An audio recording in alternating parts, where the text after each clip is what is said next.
안녕하세요, 이지호입니다. 이번에 우연치 않게 옛날부터 갖고 싶었던 키보드가 있는데 정말 옛날 키보드긴 하지만 정확히는 신디사이저죠. 이거를 어떻게 얻게 되는 기회를 갖게 됐어요. 그래가지고 앞으로 여러분들하고 이제 제가 트레일러 영상에 올렸던 것처럼 피아노에 관한 제가 알고 있는 지식들을 같이 좀 공유할 수 있는 기회가 될 것 같습니다.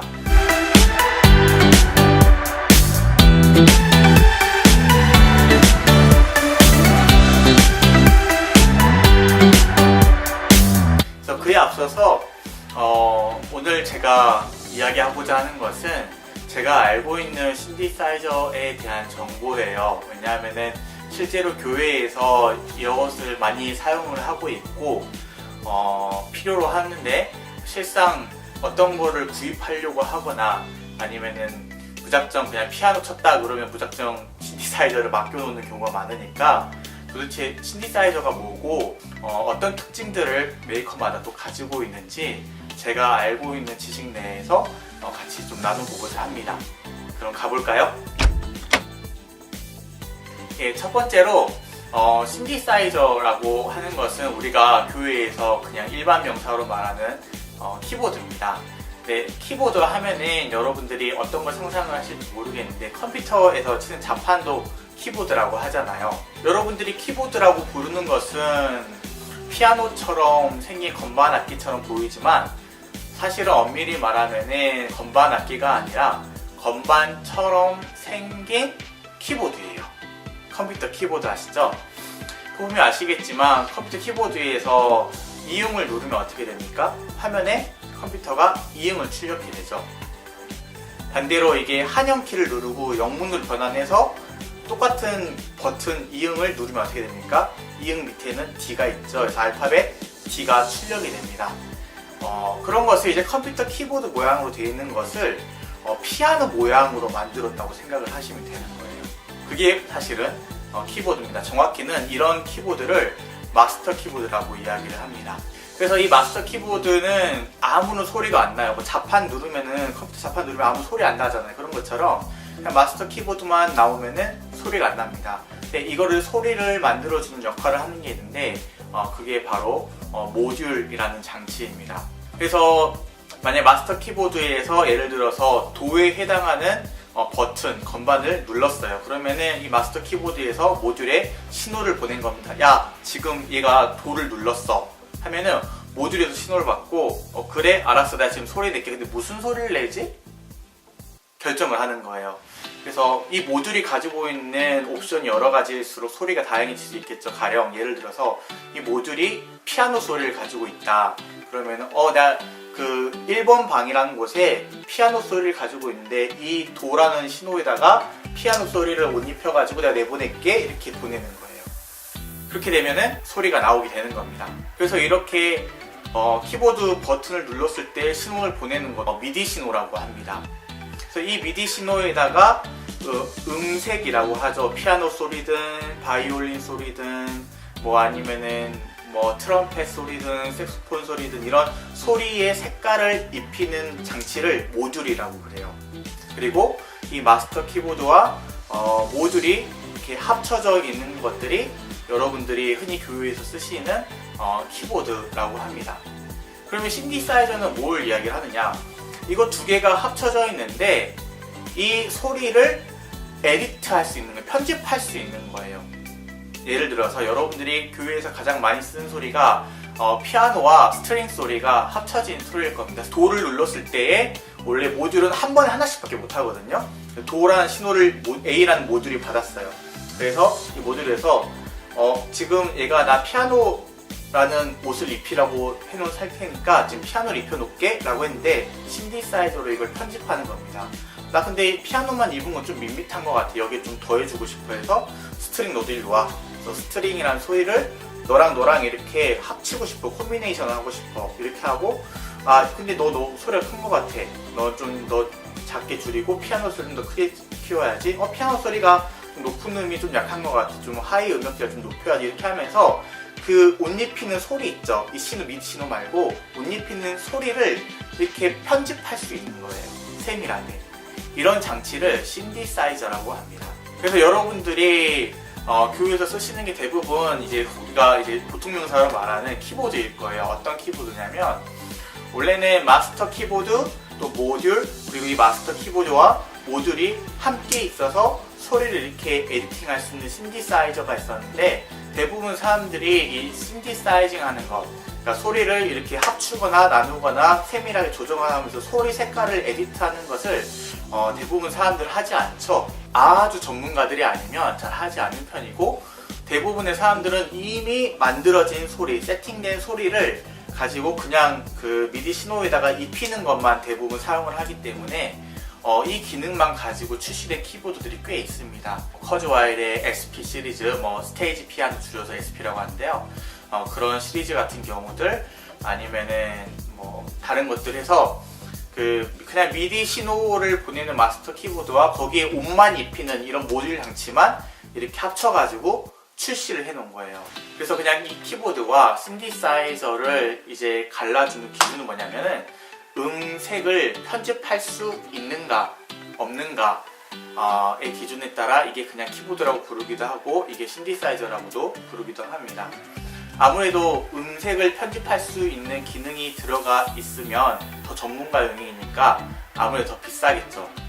그런데 반대로 얘기하면 나는 전혀 음색을 편집할 생각이 없고 그냥 갖다가 쓰기만 할 건데 굳이 비싼 고가의 장비를 살 필요도 없겠죠.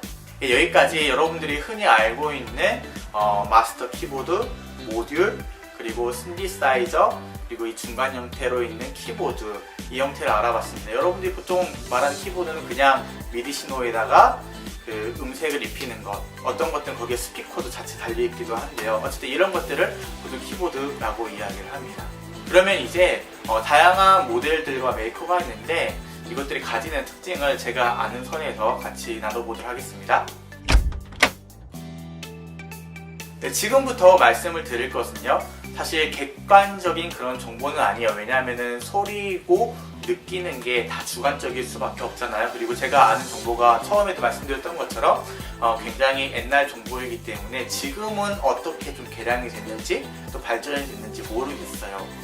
대부분 제가 교회를 돌아다니다 보면 대부분 옛날 모델들을 많이 쓰시고 거기에서 이렇게 어떤 비약적인 발전이 있다거나 그런 건 아닌 것 같기 때문에 제가 알고 있는 선에서 조금 옛날 정보지만 알려드리는 게 모르시는 것보다는 더 낫겠다라고 생각을 합니다. 네, 아이들이 와가지고 잠시 장소를 바꿨습니다. 네, 제가 한국 교회를 돌아다녀 보니까 크게 한 3메이커 혹은 4메이커를 주로 선택해서 많이 쓰시는 것 같더라고요. 첫 번째는 커즈와일, 두 번째는 야마하, 세 번째는 포르그, 거기에 더 쓴다면은 로랜드까지 이렇게 한 4가지 메이커 안에서 주로 교회에서 사용을 하시는 것 같아요. 서두에도 잠깐 말씀을 드렸지만 이 신디사이저 혹은 키보드를 보통 사용하는 주 목적이 전자악기를 이렇게 맞춰가지고 출력도 맞추고 쓰기 편하게 하기 위한 그런 것들도 있는데 최근에 들어서는 이제 악기 소리를 더 풍부하게 낼 수 있으니까 하나를 가지고 많이 쓰는 것도 있죠. 어쨌든 결론은 이 악기는 진짜 악기를 따라하거나 흉내내는 거에서 멈출 수밖에 없다는 거죠. 물론 최근에는 이제 진짜 악기를 흉내내는 걸 넘어서서 그 EDM이라고 그러죠. 일렉트로닉 사운드, 그러니까 가상의 그런 악기 사운드들을 진짜 재구성해가지고 진짜 새로운 악기를 이렇게 취급받긴 하지만 초창기 때만 해도 신디사이저는 결국 리얼 악기를 흉내내는 그런 단계를 따라갔었죠. 그러면서 처음에는 교회에서 가장 쓰는 악기가 뭔가요? 대부분 많이 쓰는 게 피아노 아니면은 거기에 더한다면 오르간이라든지 그런 어떤 오케스트라 악기들, 클래식 악기들을 많이 쓰죠. 초반에 그런 악기 소리를 잘 재현해낸다라고 정평이 난 게 로랜드였습니다.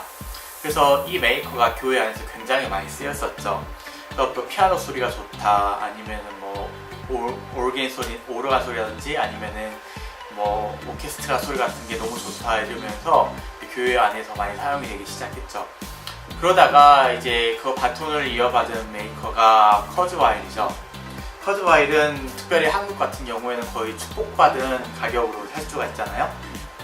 왜냐하면 커즈와일 회사가 원래 독일이었는데 이 회사를 우여곡절 끝에 우리나라 영창 피아노 회사에서 인수를 했어요. 그래가지고 물론 이제 개발한 연구소나 이런 건 다 보스턴에 있고 그렇긴 한데 미국에 어쨌든 소유주는 영창이라는 거. 그래서 한국에만 공급되는 가격이 달라요. 다른 나라는 다 좀 비싸게 사는데 한국만 한 거의 지금 얼마나 차이 나는지 모르겠는데 옛날에 심하게 차이 날 때 100만 원 이상 차이 나기도 했거든요. 그러니까 굉장히 큰 메리트를 한국에서 구입할 수 있죠. 특별히 가성비를 따지면 커즈와일 따라오기가 참 힘들죠. 어쨌든 이거는 나중에 더 이야기하기로 하고요. 명성을 이어받은 이유는 크게 한 두 가지가 있는데요. 첫 번째는 모든 악기 회사들이 그렇듯이 대부분 이 소리의 질이 어떤가에 굉장히 신경을 많이 씁니다. 그래서 좋은 질의 소리를 뽑아내는 거에 신경을 많이 썼는데 그때 커즈와일이 좀 역발상을 한 거죠. 어디에 초점을 맞추기 시작했냐면 건반 터치에 초점을 맞추기 시작한 거예요. 그래서 연주하는 사람도 그렇고 하지만 이 터치의 느낌이 어떠냐에 따라서 플레이가 굉장히 좀 달라지거든요. 그래서 이 건반 터치와 음색, 이 터치에 따르는 음색 변화들에 신경을 쓰기 시작했는데 그러면서 히트를 치기 시작한 게 지금은 좀 고전이 됐지만 PC88이라는 그런 키보드입니다. 이걸 좀 마스터 키보드라고 부르기도 그렇고 신디사이저라고도 부르기도 좀 애매한 위치긴 한데 그냥 키보드라고 부를게요. 왜냐하면 처음에는 어떤 사람들이 이제 마스터 키보드라고 하는데 그냥 입력만 하는 게 아니라 여기 음원 소스도 들어가 있거든요. 게다가 레이어도 몇 개 씌울 수 있기 때문에 그냥 키보드라고 부르는 게 좋을 것 같아요. 마스터 키보드는 아니고 그렇다고 이렇게 구체적으로 음향을 편집할 수 있는 신디사이저만큼의 기능은 없고 그래서 이제 그냥 이런 적당히 마스터 키보드 있고 거기에 몇 개 음향을 이렇게 더 입혀서 간단하게 레이어 작업 정도로만 에디트할 수 있는 걸 그냥 키보드라고 부르겠습니다. 어쨌든 이 PC88이라는 키보드가 굉장히 히트를 치기 시작합니다. 이유는 그거였어요. 피아노 소리가 짱이다. 왜냐하면 건반 터치가 엄청나게 좋아졌거든요. 그 당시 같은 시대에 있었던 키보드들과 비교를 해서요. 그러면서 이게 명성을 타기 시작했고 게다가 커즈와일이 그 음원을 만드는 기술이 굉장히 잘 발달되어 있습니다. 거의 세계 최고일 거예요. 이 음원 만드는 기술이 참 좋은데 그 좋은 기술들로 만든 피아노 음원이 PC88이 그 당시에 이렇게 들어가 있었던 거예요. 그러면서 이제 PC88이 크게 유행을 하기 시작을 했죠. 또 교회에서 메인 건반으로 보통 쓰면은 대부분 피아노 소리 대용으로 키보드를 쓰거든요. 그렇기 때문에 교회에서 특별히 더 선호하는 키보드가 되어버렸습니다. 물론 이 커즈와일의 주력 상품은 PC 시리즈가 아니라 K로 시작하는 시리즈였습니다. 그 당시에는요. 그래서 K2000부터 시작해서 K2000, K2500, 2600 이런 시리즈로 쭉쭉쭉 이렇게 넘어가는데요. K2000 몇 시리즈에서 커즈와일이 한 번 더 사고를 칩니다. 어떤 사고를 치냐면요. 벨로시티를 3단계로 나눠서 음향 작업을 해버리는 거예요. 무슨 말이냐면은 벨로시티라는 게 있습니다. 어떤 거냐면 쉽게 말해서 그런 거예요. 피아노 건반을 누를 때 다양하게 누르잖아요. 이렇게 살포시 누르기도 하고 세게 칠 때 이렇게 팍팍 누르기도 하잖아요. 근데 살포시 누르는 소리랑 팍팍 이렇게 세게 누르는 소리랑 소리가 완전 다르잖아요. 같은 피아노 음이어도. 그런 것처럼 여기에 초점을 맞추기 시작한 거예요. 그래서 벨로시티는 이제 속도라는 그런 뜻인데요. 피아노 누르는 속도, 터치 강약에 따라서 피아노 소리를 따로 녹음을 하기 시작한 겁니다. 예를 들어서 이런 거예요. 이거를 3단계 나눈 건데요. 예를 들어 첫 번째 단계는 가장 세게 눌렀을 때, 100%로 눌렀을 때 소리를 쫙 다 녹음을 하는 겁니다. 그 다음에 하나 더 녹음을 하는 거예요.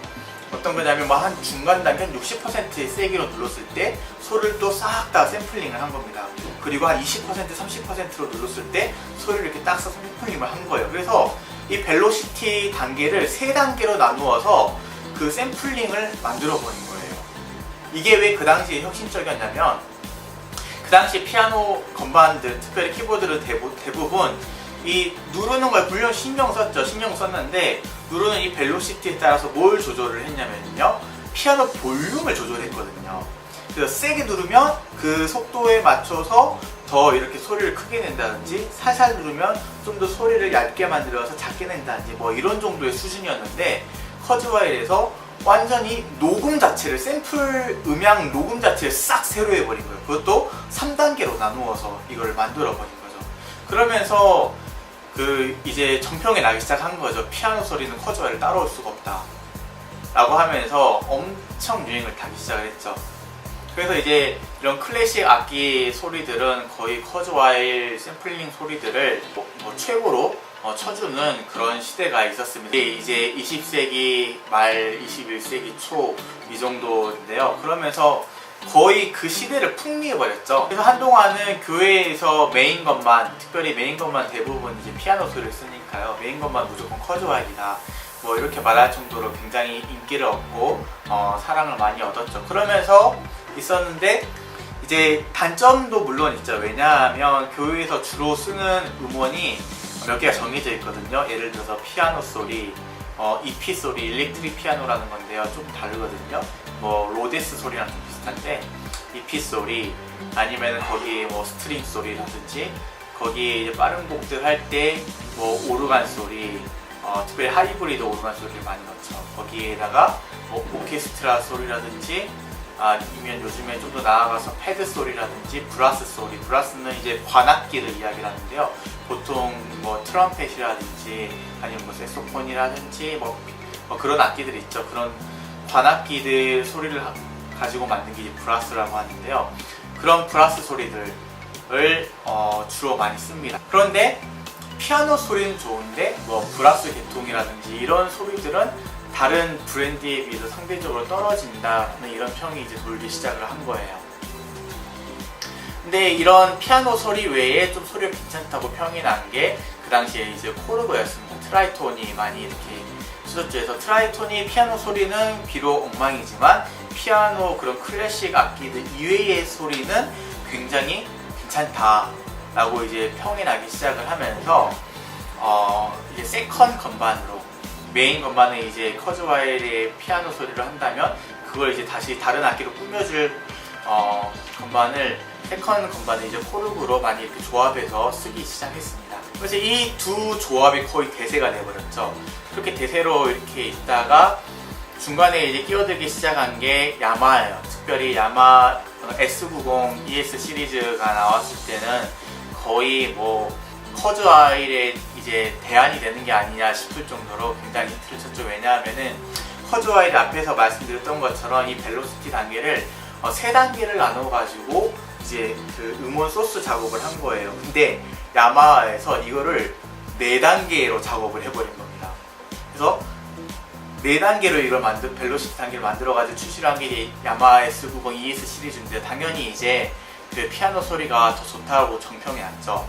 근데 약간 느낌은 달라요. 왜냐하면 뭐라고 해야 되나, 야마의 피아노 소리는 그 일본 특유의 그 피아노 소리 느낌이 있거든요. 어떤 느낌이냐면 뭔가 간결하고 깔끔하고 명료한 그런 느낌? 그런 느낌이 좀 있는데 커즈와일 같은 경우에는 그런 느낌보다는 뭔가 좀 더 풍성하고 따뜻하고 좀 감싸 안아준 그런 사운드로 많이 가거든요.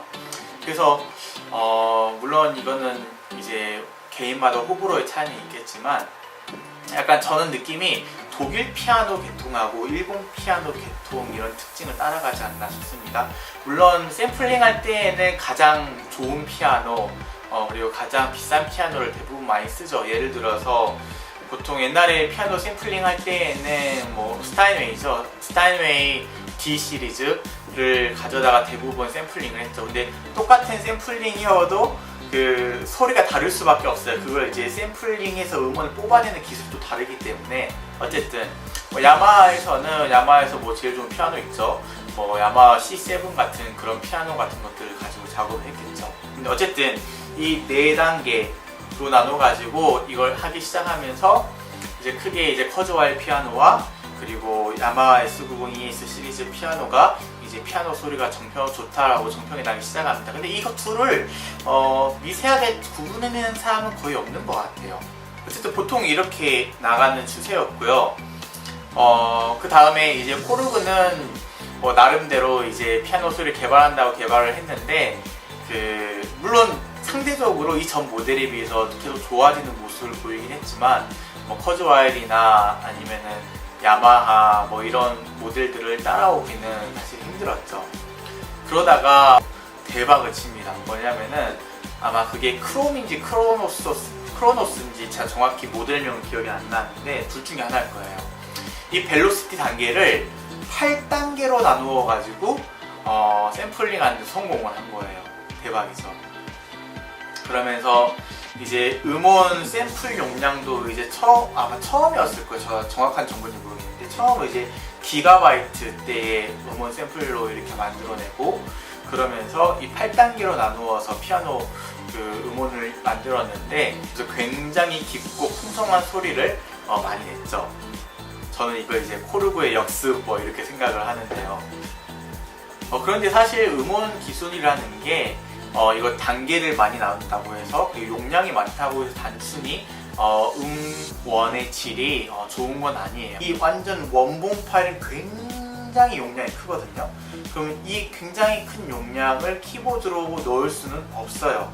왜냐하면은 이걸 디지털 신호화 시켜가지고 넣어야 되는데 너무 용량이 크기 때문에 건반을 하나 눌렀을 때 이 건반을 누름과 동시에 이 모든 용량을 이해하고 처리해서 소리를 빵 내줘야 되는데 지금 프로세스가 그렇게 발달을 하지 못하거든요. 그러니까 컴퓨터로 말하면 CPU죠.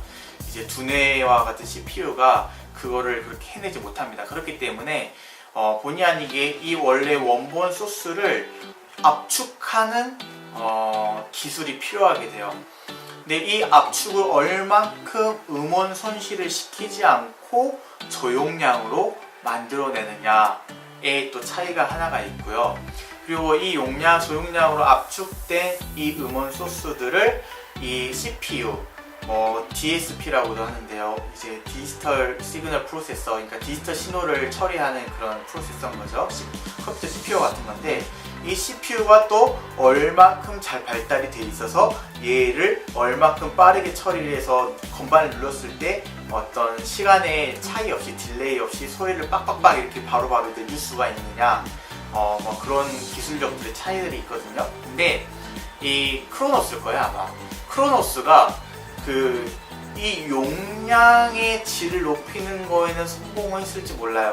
그냥 압축을 잘 안 한 것 같아요. 그래서 기가바이트가 넘어가서 어쨌든 용량이 많으니까 음원은 좋았겠죠. 그런데 이걸 처리해내는 이 프로세스가 좋지 않았던 것 같아요. 그래서 저는 사용 안 해봐서 모르는데 사용기를 조금 읽어보면 간간히 이 눌렀을 때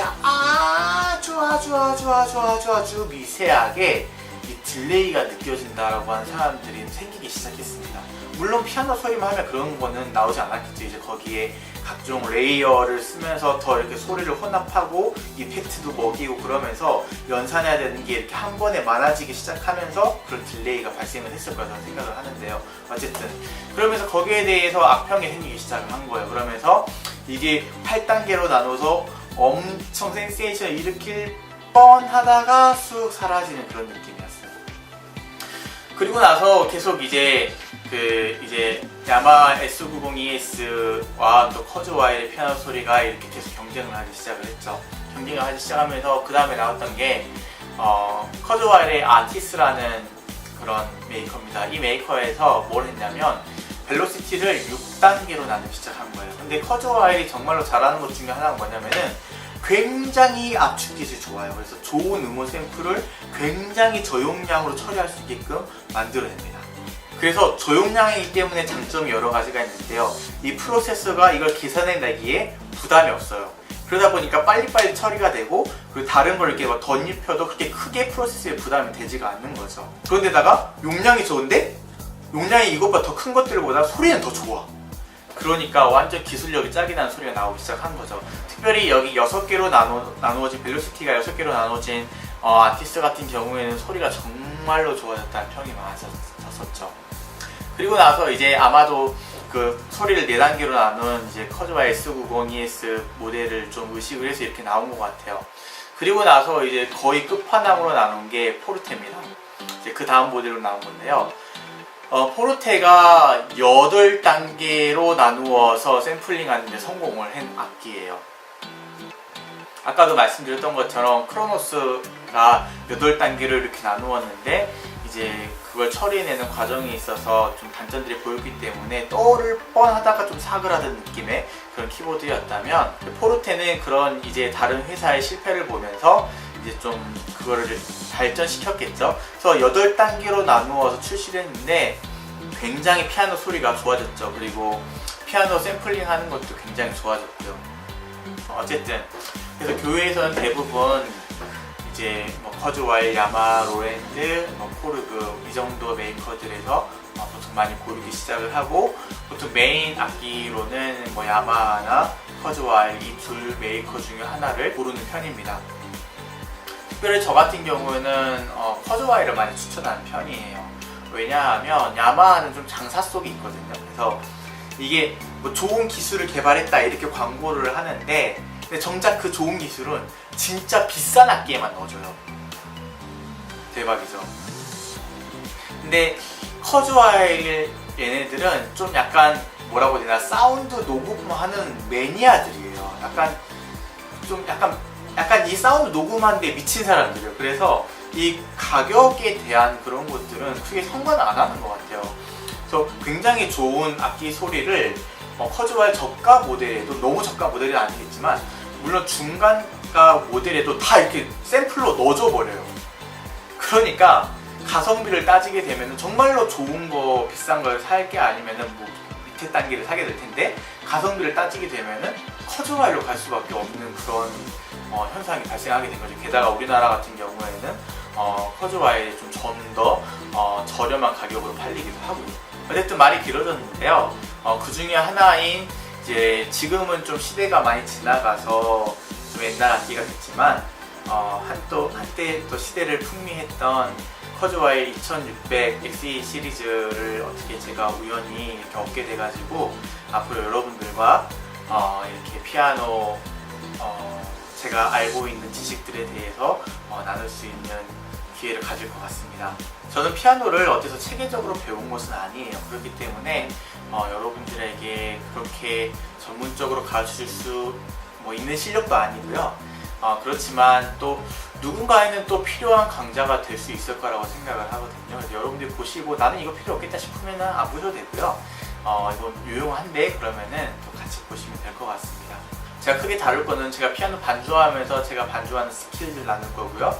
둘째로 피아노 반주를 하다 보니까 화성에 대해서 좀 이야기를 안 할 수가 없어요. 그래서 화성에 대해서 이야기를 하게 될 거고요. 그리고 세 번째로는 피아노 반주가 이제 보통 혼자 하는 경우도 생기지만 보통 다른 악기랑 합주를 하잖아요. 드럼이라든지 기타라든지 이런 악기랑 합주를 하기 때문에 합주하면서 우리가 신경 써야 되는 팁들 한 이거 세 가지를 앞으로 계속해서 나누게 될 것 같습니다. 물론 제 경험에 비춰봐서요. 그럼 앞으로 강좌도 기대해 주시고요.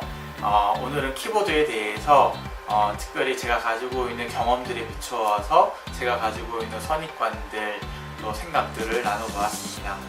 키보드 사실 때, 또 교회에서 키보드 이렇게 종류를 선정하실 때 참고하시면 좋을 것 같습니다.